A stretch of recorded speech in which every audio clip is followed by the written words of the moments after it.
Yeah. Pro Fan Sports Podcast. Let's get it. Pro fans, tune into the program. Every single week, get the dope, fam. Sean on the mic, very flat too. Keep you updated, that's what we do. Pro fans, tune into the program. Pro fans, tune into the program. Pro fans, tune into the program. Every single week, get the dope, fam. Yo, what to do, everybody? It's your boy John Altidor with Pro Fan Sports Podcast. Back at you with another one with my boys Vlad, Barry, and today we have the pleasure of having reporter from the NFL Network, James Palmer. How you doing, man? Happy New Year. How's everything? I'm good, guys. Like, we've been on talking here for a while. Maybe we should have started rolling earlier. Got all the conversations we were having before we even got started. We're like mid hang right now. Right. Sometimes we ask those hardcore questions. We don't want you to get in trouble with the network and stuff. So we're like, give them a break, and stuff like that. But thank you for coming on, man. We appreciate it. And all the work that you're doing on the NFL Network. Obviously we're here to talk about some ball, man, and this past weekend was that the super wild card weekend just happened. You used the right name, that everybody loves to use. Do you like it? I don't know. Right? Couple teams already bit the dust. Some guys are packing their bags and going home already.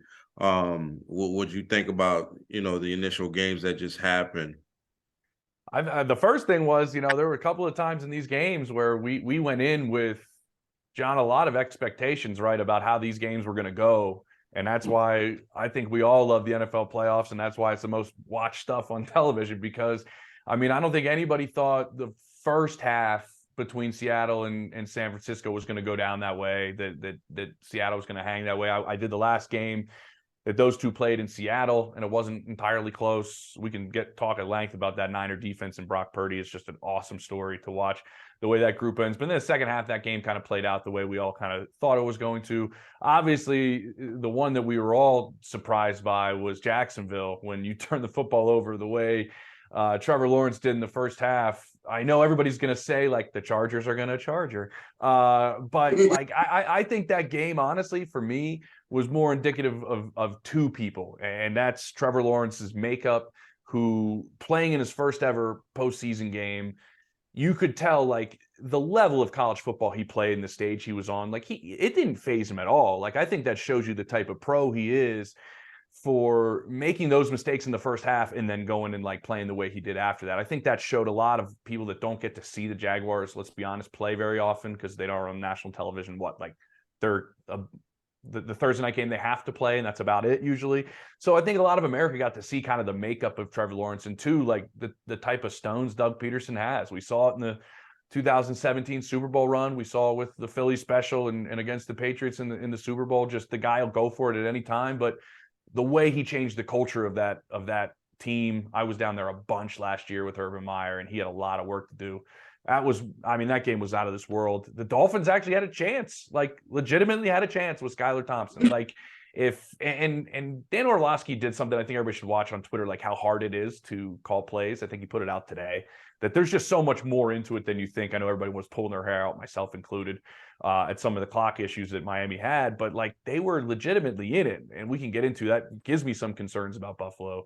The Ravens and Cincinnati game last night was, I think, one of the best games of the weekend, with a play that we're all going to see have a name to it probably at some point, with what Sam Hubbard was able to do. But yeah, it was another reason why we all go in thinking we know what we're talking about, and apparently none of us really do. Yeah, man. Especially that game between Jacksonville and the Chargers, man. I think within the first 30 minutes, I left the status. I was like, is there anything else on TV? Because Jaguars are wasting our time right now. And to watch them come back. Like you said, Doug Peterson, I think he's the guy for that team for sure. And Trevor Lawrence did his thing. But I think the Chargers scored 27 points in the first half, and then they scored 3 points in the whole second half. Yeah, I think Austin Eckler had 0 rushing yards in the second half, which is amazing to me. Yeah. They just went away with a lot of things they went away from a lot of things that they did well in the second half, and in my mind, I would think that a lot of people, in the California area, there's a coach out there roaming around that says that, it's going to take a mid-first round pick for him to get hired. There are people calling for Staley to get out of there because it seems like this stuff keeps happening, when it comes to the playoffs. Yeah, I mean, like I look at it from two sides. Like I'm sitting here in Denver right now. I didn't do the game in the final week of the season. I was somewhere else, but the whole league was like, "What are you doing playing these guys?" Like Justin Herbert's playing into the second half. Mike Williams ends up getting hurt and can't play in the postseason. And everything that happened, you're like, "What is your decision making here?" And then they come into the postseason and have this epic collapse where you can look at it from two ways. Obviously it's a pretty epic collapse on their side, but you can also look at it from the comeback standpoint of it. But also you look at Brandon Staley is like 5 years removed from being like a D3 defensive coordinator. Like he's pretty young as a coach, and he has 2 winning seasons as a head coach. I mean, I think when you look at it, you could go, man, they need to make a coaching change. But then when you look at it, you're like, he's been a head coach for 2 years. He was a DC for only 1 year, and he puts together 2 winning seasons. Like maybe we should pump the brakes. And I think that's kind of what Joey Bosa and Justin Herbert are kind of saying. I think some things obviously are probably going to change within the staff possibly, but I just don't think, and my colleague Jim Trotter really did a great layout of it and has been, connected to the Chargers and covering them and living in San Diego for an eternity. And I think the thing that stood out to me the most is it just doesn't fit their MO to go after Sean Payton. They love draft picks. They've made a first-round pick, I think, every year for like the last 20-plus years. They don't like to pay coaching staffs the way Sean Payton's probably going to have to be paid. I don't want to say they're frugal because you look at the contracts they shelled out this past offseason for sure. They'll spend, but you haven't really seen it in the coaching ranks. That's why a lot of first-time head coaches wind up there because it's not breaking the bank in that sense. It just doesn't seem to really add up. But I do look at what some of the biggest names on that team, 2 best players, are coming and saying you better keep Brandon Staley. I do look at it and go, like, 2 winning seasons your first 2 years. Obviously, there's been mistakes, but obviously some of those I think are correctable. And we just want to see if the Chargers are going to stop charging with injuries and the way things get laid out for them sometimes. I see him staying personally, but obviously all eyes are on Sean Payton.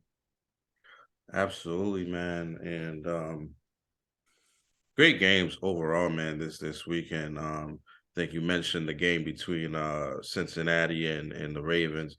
Another game, I thought was really interesting was the Giants and Minnesota game. Yeah. And I thought Minnesota was going to pull it out there.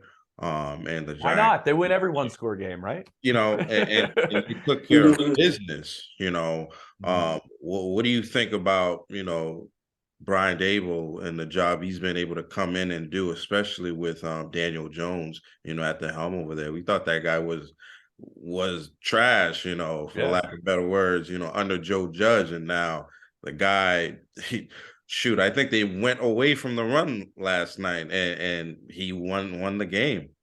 I mean, how rare do you hear, specifically with Daniel Jones, and a quarterback in the playoffs, like he played a perfect game? Like that's what people are saying. Like Daniel Jones went out and played a perfect game, and I just raved about everything that Doug Peterson did down for the culture of the Jacksonville Jaguars and what he's done for Trevor Lawrence, who was a can't-miss prospect, right? Everybody says the best prospect we've seen since Andrew Luck, and it was almost like, is it getting wasted for a year with Urban Meyer?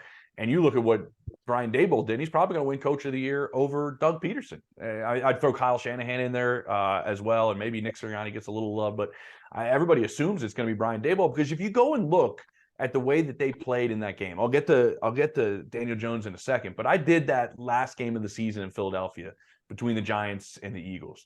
And the Giants were playing all backups, right? And the Eagles wanted that number 1 seed, Jalen Hurts, and everybody's out there. Those guys played their hearts out in a meaningless game where they were locked into the 6th seed. And I think that game specifically, even before this postseason game, shows you what Brian Dable has done for that locker room and for the culture of the New York Giants, because there you had a bunch of backups out there giving the best red zone offense in the NFL a living nightmare. down there in the red zone. Like, they were playing their hearts out. And then you go and see the way that they game planned against the Vikings. I think Wake Martindale did a brilliant job defensively in terms of the game plan that they had. But at the same time, Daniel Jones went out there and they found a way to be successful with his specific skill set and be able to be extremely successful with what makes him comfortable. Like, you see them send 5 out like all the time. Well, what does that do? It gives him options and it gives him room. Like, you send 5 out, he gets room to go make a play with his legs and go do something. You saw him as a patient runner at times. He led them in rushing. Like, he also made the throws where he needed to make throws. And, that makes Saquon Barkley, I think, the way they're running it, a better player. Like, he's a much better receiver than people give him credit for. A much better player. If you wanted to line him in the slot, he could do it. Like, he can run routes. Now you have the ability to do that because Daniel Jones can still be considered a runner. And so you can still have your run game operate through that. I was so impressed with the way the Giants operated and with the way that they've been able to just find a way to win games. It reminds me of Mike Vrabel and what he's done the last several years with the Titans, because you kept saying every year, right? Like, man, does he do a lot with the roster he has? Yeah. And he does. And that's kind of what Brian Daboll has done this year, because they were in salary cap nightmare too, in what they were able to do in terms of putting this team together. So it's just been an unbelievable run for them this year. Are you guys nervous in Philly? Yeah, everybody should be nervous in Philly, I think. It's hard to beat a team 3 times, man. I think everybody, like, my boys are all like we got this. But I'm like, if Jalen Hurts is not Jalen Hurts, I think we saw that this team is not what it is. And I think that, I mean, maybe somebody should tell Micah Parsons that, because we did see that during the last couple of weeks of the season. Like, no Jalen Hurts, completely different team. And then when we saw Jalen Hurts limited in that last game, like I mentioned, I was at against the Giants, where he wasn't a running threat, where they didn't run that read option, where the backside has to be able to be focused on whether he's going to run or not, and that makes them so good in the red zone. When they took that out of their game, it's not the same offense. So we're going to find out. I mean, he's got some time to rest that shoulder, but I didn't realize till I started talking to guys in the locker room after that last game of the regular season how banged up Jalen still is and how much pain he's still playing through. That's a big concern if he can't play that style of play against this Giants team. Another team that I think that should be nervous is the Bills. They have the Bengals coming to town. What do you think of that matchup? Man, Vlad, I think I've been saying this, and I don't want to sound like morbid in a sense, but man, the emotional toll that team has been through, like, you eventually, and I think maybe we did see it against the Dolphins, like, you're eventually going to have an emotional letdown, and that's okay. Like, what they've been through as a locker room and as a team, like, I just look at this like emotional roller coaster they've been on and what's happening. Like, Mitch Morris maybe said it best, their center. Like, we can't just flick a switch and be like emotionally okay. Like, we're going to play for tomorrow and we're going to do it. But like, at the same time, it's like, man, like, this is a lot for these guys to continue. I know they're going to play for tomorrow. I know they want to show their resiliency, but the playoffs are long, man, like real long. And so I just think that played into the game a little bit, I would say, against Miami. I think you look at some of the concerns you have with Buffalo in terms of, I need that defensive player to make a big play in a big moment. And since they lost Von Miller, like, I don't know who that guy is. Like, you know who that guy is on offense. Like, Josh Allen's going to make a play when he's got to. He's done it in the postseason last several years, where a play needs to be made, he'll find a way to make the play. They need that on defense. And you know, I haven't seen the guy who's going to do that, and I'm concerned about that. If Cincinnati was healthy, like on the offensive line, like, that's really scary to me, the way Cincinnati's limping into this game. And then Jonah goes down with the dislocated kneecap last night, so he's going to be out. You got the right side of your line essentially out. I mean, Joe Burrow's an incredible player, but you saw the pressure he was under last night. I mean, you know, and I think the same thing's going to be happening again. Now, I think the way the Ravens blitz and the way the Ravens bring pressure, kind of unlike a lot of other teams, and led the NFL in pressures while blitzing and blitz at the highest rate of anybody else. But I still think the offensive line issues are there for Cincinnati. So I think if they protect Joe Burrow, I think they can win. But the game's in Buffalo. Like, I don't know if you guys ever been there, but it's a whole nother well. It's 3 points. It really is, I think, in terms of where they're at in the postseason. And we have one more game of this super wildcard weekend. Yeah, I'm I'm not a fan of that name to answer your question from earlier. I think it's a pretty corny rebrand. But what do you think of that game that's happening? Unfortunately, it's happening tonight after this conversation, but Brady versus Dak Prescott. I need to see something else from Dak Prescott. I think we all do, right? I mean, it has been a guy that is pressing, it looks like. I mean, a guy that looks a little bit lost, a guy that looks like he doesn't really want to trust anybody other than CeeDee Lamb in the passing game, a team that I'm not sure why they're not running the ball. Like, they got two really good backs. The turnovers are a major concern. Now, I wouldn't say this Bucs defense is anything that we saw like 2 years ago from them. I just think it's funny. I have some buddies in the Cowboys organization that were telling me weeks ago, like, the last thing we want is to go play in Tampa in the first round. and here they are, like, because it's Brady, man. It's funny, like, he's at this age that he's still unbelievably talented, and we saw the way he finished the season, and everybody goes, oh man, well, he's back. Well, what's important is the offensive line is back. Like, Ryan Jensen returning at the center spot, I don't know if people understand how important that is. Him and Tom see the game very, very similarly, and he makes all the calls and all the checks up front. If you remember how important he was to that Super Bowl run, I've talked to Ryan about it a lot. Like, a lot of what they have is unsaid in terms of checks and being on the same page and the way they operate. And Tristan Wirfs being banged up and then coming back, I think he's one of the best right tackles in all of football. You can make an argument he might be the best. And so if he gets protection, he still can sling it. And you still have Mike Evans, who I think might be the most underrated receiver in NFL history for what he's done. Like, right? John, tell me, like, the dude has the greatest, like, start to his career ever. And nobody talks about him. It's crazy. What is it, nine straight 1,000-yard seasons? Nobody's ever done it. Nobody's ever done it. Like, and everybody's just like, oh yeah, Mike Evans. Like, who puts him in the top 5 of receivers? Do you ever see him on that list? Like, never. No. And I don't know why. I don't get it. Because he plays in Tampa. That's what it is. Yeah, maybe. I know.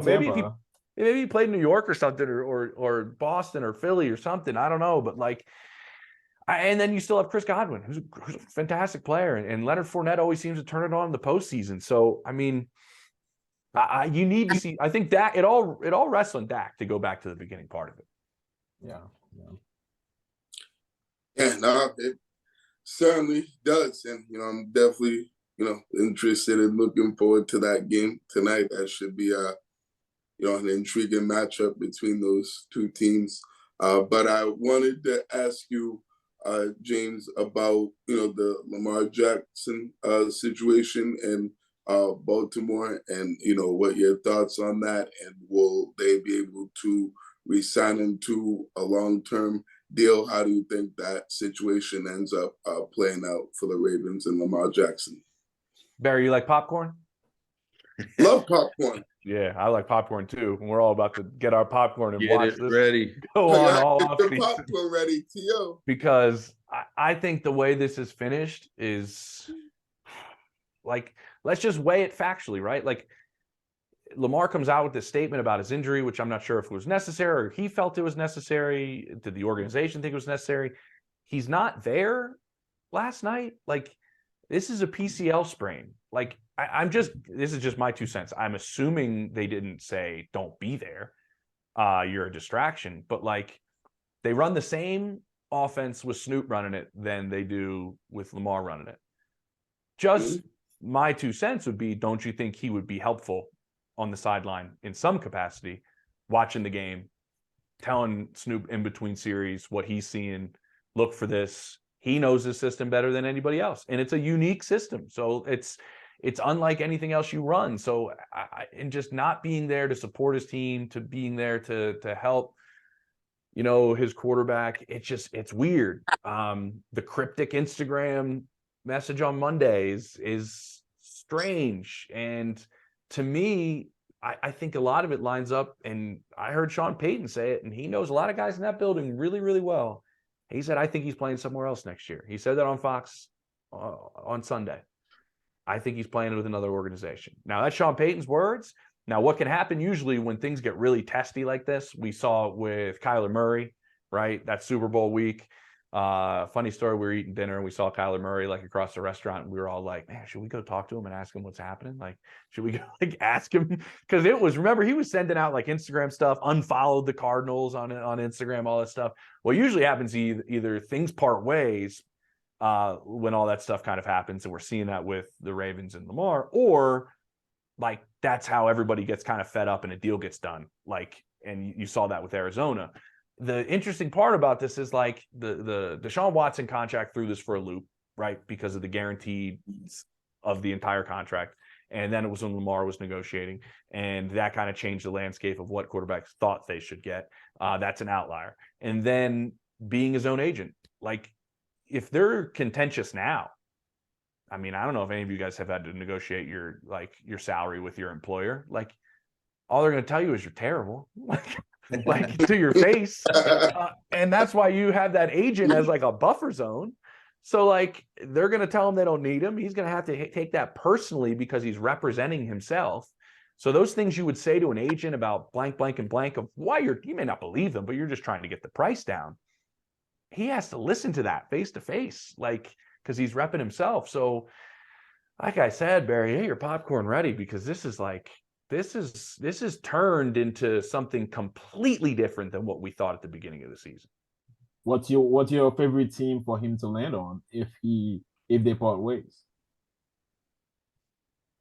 Does do the Bears say like, you want Justin Fields? He runs it pretty similar to the way you guys run it.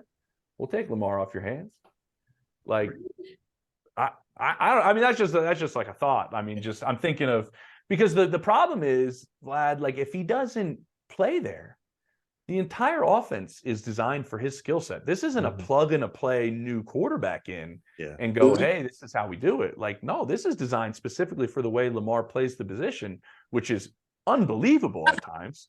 And then it's also very specific. That's why I said that just as like a joke. Like, I don't know. I mean, that's somebody that could run it that way, right? Justin Fields could run it with his skill set. But I don't know. I mean, there's definitely teams, right? Like the Jets. You look at them, you look at Jet, like I look at these same couple of teams with Derek Carr as well. Like, look at the Commanders. Like, I think Derek could land with the Commanders, and I think he'd thrive. That's an underrated group of skill guys, I think, led by Terry McLaurin, who's also unbelievably underrated as a receiver, and the group that you'd have there. I mean, like the Panthers are looking for a quarterback. Like, New Orleans is looking for a quarterback. If Brady leaves, the Bucks are looking for a quarterback. So there's options, I think, out there for teams that are kind of looking around. I think I would say Seattle, but I think they might stick with Geno, and maybe they draft somebody, but I think they like Geno. But that's a handful of teams that could be, I mean, that are definitely looking. Indy's looking for a quarterback, and some of the teams I mentioned, remember, don't really go and draft quarterbacks. Right? Like the teams I mentioned, like how often do you see them draft a quarterback up there? Like the Commanders love to get guys that are like, have already been somewhere, and then they bring them in. New Orleans has done that obviously since Breeze. So like, is that their thinking to get a vet? Like Chris Ballard has been terrified of drafting a quarterback in Indianapolis. So like maybe that's the spot. So I think there's definitely landing spots for sure, but the price tag's huge. I think what's happened is there was just such immediate success, right, with the MVP and the way it's happened. Now the Ravens are like, well, we want that continued success into the next level. And Lamar's kind of saying, I would guess, like, well, let's be compensated for that. The other guys around me that have done the similar things as me have been. Yeah, no, for sure. They certainly have, those other quarterbacks that, around the same age or at the same point of their careers have certainly already been taken care of and, already gotten paid and gotten the bag from their, respective, teams and franchises for sure. So, and I know Lamar's, certainly hoping the same thing. I mean, I personally believe, I don't think he's going to the Ravens or going to stay with the Ravens. I think I'm not sure as far as where he'll go. That's, obviously to be determined, but, it will certainly be fascinating to see, how that process goes and, where he ends up going this offseason. Now, I wanted to also ask you, since, we're in the New England area, the three of hosts here, what your thoughts are on the Patriots and everything that's going on with, that team and how everything, unfolded and went for them, this season and, and how you think the offseason is going to go for them moving forward. Well, I mean, it's a quarterback-driven league, and obviously, I mentioned Justin Fields, and that got me thinking just now, like off the top of my head, like we all left that rookies, and we talk about Trevor Lawrence. We all left that heading into this season. Like Mac Jones was the best quarterback in the draft. At least that's what it looked like after year one for all these guys, right? I mean, that's what we were all looking at. And I spent a ton of time with Mac during the process down in Tuscaloosa. Did both of his pro days at Alabama. I've talked to a ton of people about him and know him. And I think we were all going like, well, this is a perfect fit too, like in terms of how he plays the position and mentally how he plays the position. And then obviously this year happened and it's the exact opposite now. We're like, look at the explosion of Justin Fields, look at Trevor Lawrence, like, and what some of these guys have done. I guess we can say Zach Wilson's kind of like over here somewhere off the screen. But I just think talking to people and making my rounds, I just remember this during training camp, going from team to team, like there were people that knew the Patriots organization really well and knew what was going on and what was being kept a secret, right? On how the play calling was going and what was happening. And the rumbling around the league was like, man, they are messing with Mac Jones. Like this is, how do you go into your first full camp as the guy and as you're going into year two and like you don't know all this stuff and you're changing all these things and there's all these different aspects of it. They were like, I don't know if this is going to work. And then it didn't. And I think fast forward to, we're talking about off seasons and get your popcorn ready. Like that statement from the Patriots the other day is just something you don't see. Like that just doesn't happen from them as an organization. It just doesn't. Like half the people in that building, I feel like nobody even knows what their title is. Like, and Bill shuffles them around and, and like titles don't matter to him, right? That's always been something over the years that don't matter to him. And like to come out and obviously I think the world of Mayo, and I think he's a great coach. To have that and that they're like, we're locking this up long term, like that gets my mind going. Like, is this a succession plan? Is this like this is who we want to be the head coach when Bill, who's I think 71, moves on? We didn't have the succession plan when Josh McDaniels left on the offensive side of the ball, and where did that get us?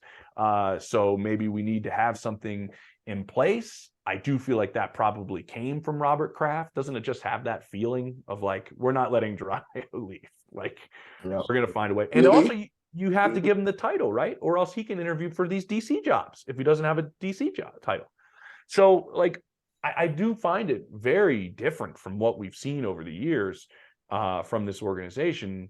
And maybe I'm very curious. Like, maybe is that Mr. Kraft saying, like, I need some direction here. We need a clear direction to fans about where we're headed. Like, I know that all this has worked for a long time, but I need to know what's happening. And so I'm really fascinated on who this OC is going to be. Like, Bill's never really, you guys probably know better than me. Like, how many coordinators has he hired that haven't worked for him before? I don't think any. Like, the only one I think of was like Greg Schiano, and I don't think he made it out. He didn't even get to the season. Well, he wasn't an offensive coordinator. He was just an offensive assistant.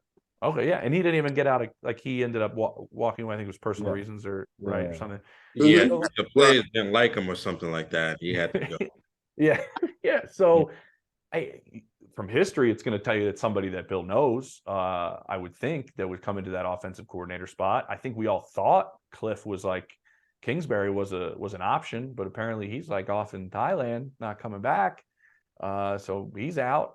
It's going to be really interesting to see what they decide to do, because I do think the strengths of Mac Jones can fit a particular style. And I think that's going to be the interesting part. Like, I think all of us should watch on who comes in, if they're going to be this transparent, which is not a Patriots thing, and tell us like maybe who some of these candidates are or things. Maybe that's going to show you what scheme they're interested in running, potentially.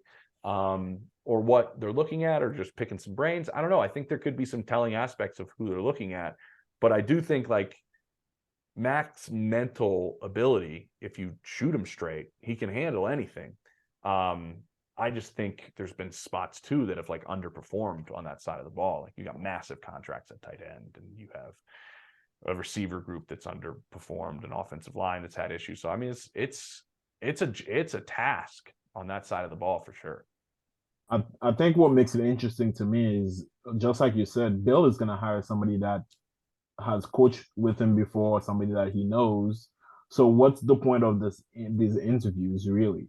And how do they meet the Rooney Rule, right? Like in interviewing a black coach, but you kind of know that Bill O'Brien is most likely gonna get the job, right? Like, yeah, I mean, I like don't Bill's know. definitely a big candidate, right? And he's done it before there. And I think, to answer your question, and I've talked to enough coaches that have been through the Rooney Rule interview, and if they could speak freely about how much of a joke it is, that they have to do that, and they get put through that interview process with complete knowledge they're not going to get the job. I think has to suck personally if you're that coach. But I do think part of that interview process, somebody like Bill and other guys around the league, is you interview these guys just to pick their brains. Like it's an opportunity to sit at a board with them that you would never have the opportunity to, and pick their brain on their scheme, their philosophy, on what they think. And you can either steal from it or adjust to what you do offensively. That's also in play. So that part of the interview process I do get, because you get to pick just a variety of people's minds. And if anybody wants to sit there and just talk ball, I would assume Bill would want to do that with a variety of guys. The Athletic had a weird name come up to me that I know really well, and Gary Kubiak. I don't think he's going to come back and coach, but he's like the godfather of that whole scheme that Kyle Shanahan learned under him, and these guys run. I don't think Gary's coming back, but that would be a really interesting pairing with Belichick if you know anything about Gary Kubiak. Why is that? Just because I think Gary is an unbelievable coach. Probably, this is like the theme of this podcast kind of seems like underrated people, right? From like Mike Evans on down. Like he gets, I think, no credit for what he's done in terms of changing the landscape of the NFL in terms of his coaching philosophy and his coaching scheme. Run properly. And I covered him as a beat reporter in Houston before I was at NFL Network. And he was having Matt Schaub throw for like 4,000 yards a season. Yeah. Like, Matt Schaub sucks. I mean, Matt Schaub out there just slinging it. Listen, guys, I went to Foxborough a few times. I don't know if you guys remember the Letterman jacket game where I was covering the Texans when the Texans showed up in those Letterman jackets. They got embarrassed. They got embarrassed so bad. Oh my God, it was awful. I think only one guy like wore the Letterman jacket on the thing home. I ran into Arian Foster recently in Houston, and we were joking about the Letterman jackets. He's like, I still got it. I don't know where it is, but it's somewhere. But Gary, and Mick mentioning Arian, if you have a runner like that, a zone runner, that scheme is so borderline. There are beliefs in the league. If it's run properly, it's almost unstoppable. And you see the way Kyle Shanahan runs his version of it. Brock Purdy is out there just hitting wide open receivers nonstop, right? And so he learned all of this from Kubiak. And most of that zone scheme, that bootleg, play action stuff, it all comes from Gary. And he's also like the only person to ever tell Peyton Manning, like, no, we're doing it my way. Like, I don't know who has the balls to say that, but he did that to Peyton in 15 and won a Super Bowl because of it. I think his cut is very similar to Bill's. I mean, he's beaten Bill in the postseason before. I was at that game, I think Brady was hit in the AFC Championship game like 78 times, it felt like, from that defense with DeMarcus Ware and Von Miller. But he's an interesting name. I just don't think he's getting back into coaching. But what he runs, I think, would fit Mac really well. Absolutely, man. You know, James, so right now we got Kansas City facing Jacksonville next week. Cincinnati, Buffalo. We got Philly Giants, and San Francisco playing either Tampa Bay or Dallas. Which teams do you think is going to move on, you know, to the next stage here?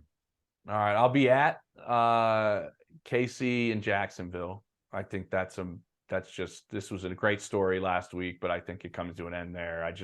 I don't think defensively they can figure out. They got a lot of young guys that they ask a lot to do mentally in terms of the scheme Caldwell wants to run, and then it's just going to be really tough because they're going to be looking in 9 different directions the way Andy Reid dials it up.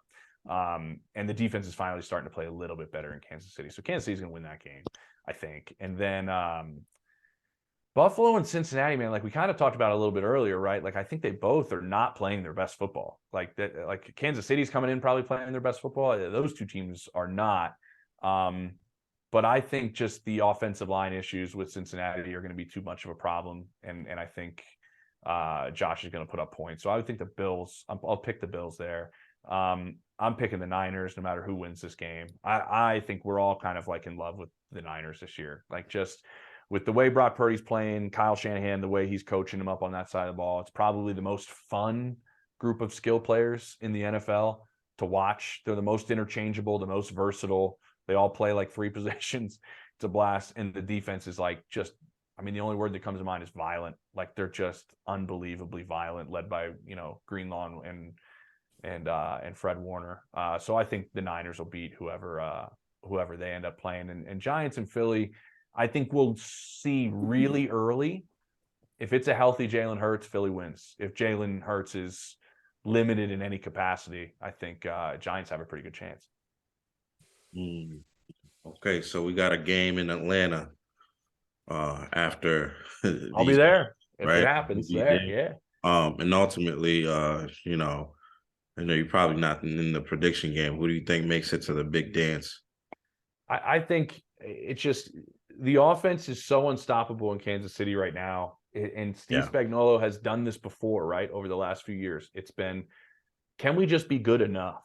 Like, and can we blitz at the right times to find that, like I mentioned, those big plays where Chris Jones makes a monster play or somebody makes a play that he's so good at finding by the end of the season, the way for the defense to play good enough to win games. And that's all that they need to do with the way Pat's playing. It's unreal. And the way Kadarius Toney has come into the fold on that team, Jet McKinnon, the way he's been able to play out of the backfield, and obviously you still have Kelsey. Like it's just, and I'm not even mentioning Juju, and McCole Hardman's probably going to come back for the postseason run. So I think KC gets there. I think the other side is a little bit tougher. I said before the postseason started, I thought the only threat to Philly with a healthy Jalen Hurts is the Niners. I think Philly would really struggle defensively against San Francisco, the way they play, specifically the way they play physically up front in the run game. We've seen them get worn down. I did a couple of Philly games where they got worn down in the run game. So, man, I say KC, and then it's either going to be, I mean, I'm real original, right? The top 2 teams I'm picking in the NFC.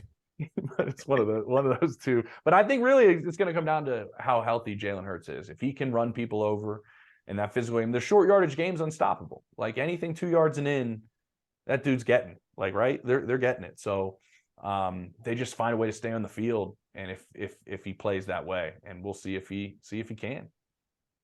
So potentially the top offense versus the top defense going into the big dance. I don't disagree.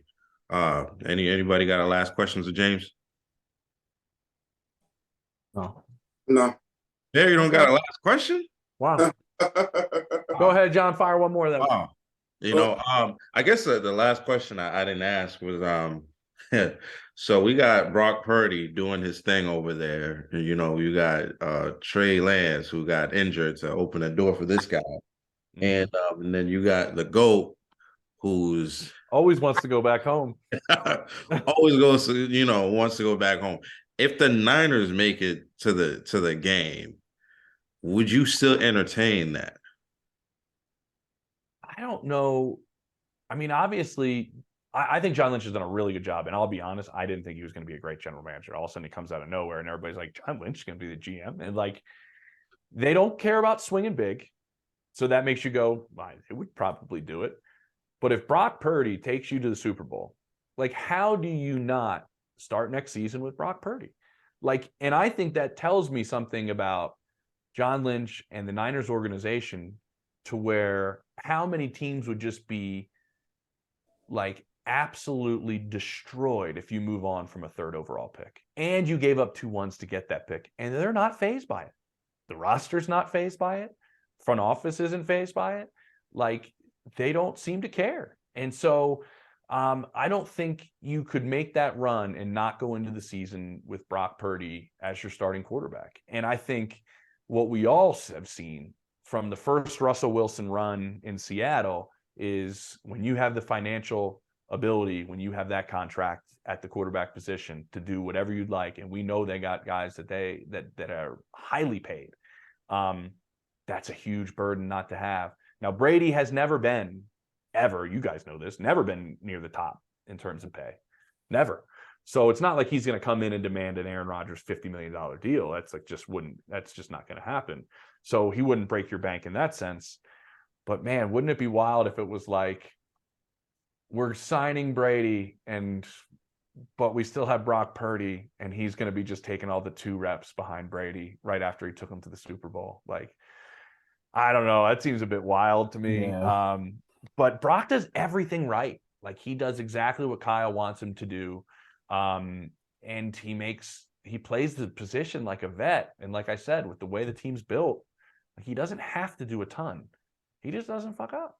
He doesn't.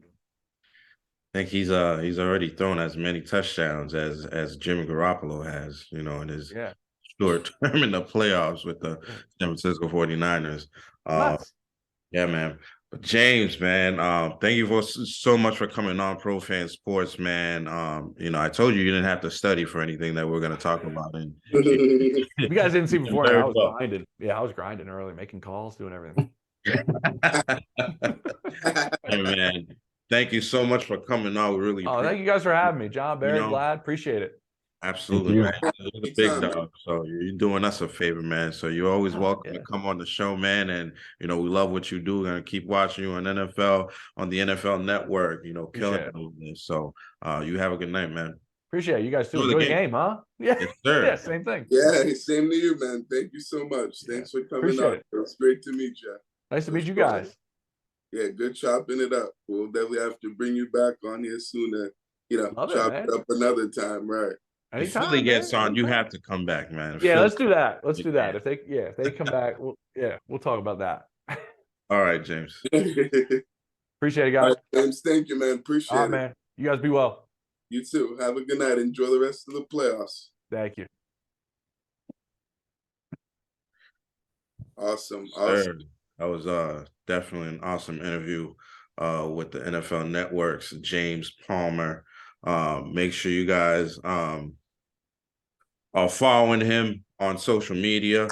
What's his Twitter, Barry? I believe is it James Palmer TV? You're right. It's at James Palmer TV on Twitter, man. The guy who works for NFL Network and doing really big things, and obviously very knowledgeable about the game. So make sure you guys are following him and giving him a shout. Make sure you guys are following us as well. We're at ProFan Sports on everything, all platforms, except for Instagram, which is at ProFans_sports. Follow us. We're dropping content daily on there, keeping you guys updated with what's going on in the sports industry. Make sure you're liking, you're subscribing to the channel, you're sharing these videos with your friends. Comments, hate, like, subscribe, whatever, man. And until the next episode, man, thanks for watching. We out. Thank you. So have a good week, and we'll see y'all next week. Thanks for watching.